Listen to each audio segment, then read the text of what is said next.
তবে যাই হোক বাবা, যেহেতু আমি নির্মাণ দিয়েছি তাহলে আমাকে পুত্র সন্তান দিতেই হবে, এটা আমার মসজিদেরই আদেশ। যেহেতু আমি নির্মাণ দিয়েছি এই মথুরাপুর শহরে মথুর রাজার দারিসে রানীর গর্ভে পুত্র সন্তানের জন্য, যার যেই মেয়ের সে পুত্র সন্তান কিংবা কন্যা সন্তান হয়নি সে কিন্তু অবহেলাই থাকে। তাই আমি বলতেছি সেই অবহেলাই প্রাণী এখন আমাকে কি দিতে হবে, একটি সুন্দর করে পুত্র সন্তান। তাহলে পুত্র সন্তান যে আমি দিব তাকে তৈরি করতে হবে। সেই পুত্র সন্তান তৈরি করে সে আমি রানীর গর্ভে দেব। দেখি আমি সেই পুত্র সন্তান দিতে পারি কিনা। রানী কিন্তু অবলা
আর 4 দিন হইলে বিন্দু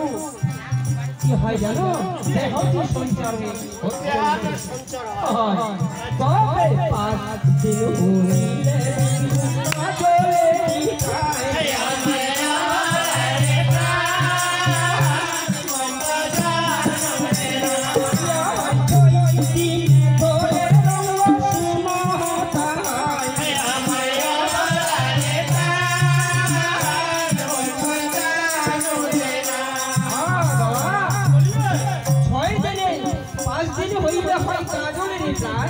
আর 6 দিনে ঘরে রঙ্গ শোনায় মনরে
এইভাবে পারে হিসাব সবে গুনিয়া যাইব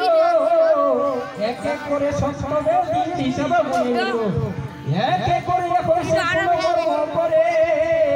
ধীরে ধীরে মাসে হিসাব সবে লাগছে গুনিবারে পীর ভাবছে কি দিনের হিসাব বারের হিসাব করলাম এখন আমাকে মাসের হিসাব করতে হবে তবে সেই একটি নারীর গর্ভে পুত্র সন্তান তৈরি হবে তবে একদিন এক মাস হইবে তবে হয় নাহি জানে 2 মাস হইবে তবে লোকের কানা কানে 3 মাস হইবে তবে ধ্বজা পুরা হয় 4 মাস হইবে ছেলা প্রাণ দান পায় 4 মাস হইলে বাবা বুঝতে পারে মানুষ বুঝতে পারে এই পরে সংসদকে ছেলেকে তৈরি করিল আর 10 মাস 10 বছর শ্বশুর রানীর গর্ভে পুত্র সন্তান হইতে না এইভাবে 10 মাস যখন অধরা হয়ে যায় রানীর গর্ভে পুত্র সন্তান হওয়ার জন্য বেদনা দিকে চলে যায় এই বলে সবই ঠিক আর রঙ হলো চিরবাণী দাসী দাসী বলে দেখতে না জয় আল্লাহ বিসমিল্লাহ আজ আমি সেই পশ্চিমী ঘটনা সহ্য করতে পারছি না আজ আমি কত পশ্চিমী বেদনা সহ্য করবো আজ আমি পশ্চিমী গান ছেড়ে ঝটপট করতেছি দাদা সেই আমার দাসী আছি আমি দাসীকে আমি আমার দেখি দেখি দাসী ও দাসী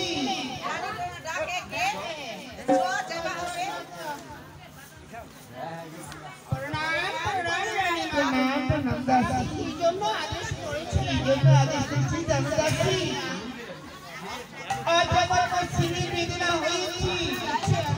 তুমি মহারাজকে তুমি একটা সংবাদ দিয়েছো রানীরা তোমার পশ্চিমী বেদনায় ছটফট করছি আমি পশ্চিমী বেদনা শেষ করতে পারছি না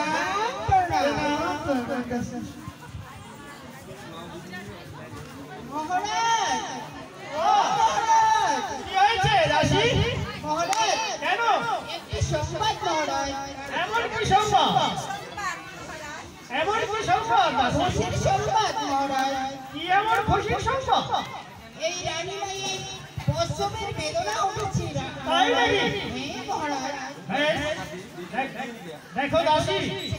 তাই একবার করতালকে এবার তাই হবে বলো করতালকে হ্যাঁ ঠিক আছে মহারাজ আমার রানী কুসুমের মধ্যে যখন বেদনা হচ্ছে তাহলে এবার করতালকে সে যাই হবে বাড়ি যেতে বলো ঠিক আছে মহারাজ আমি তাই করব প্রণাম প্রণাম কাটিম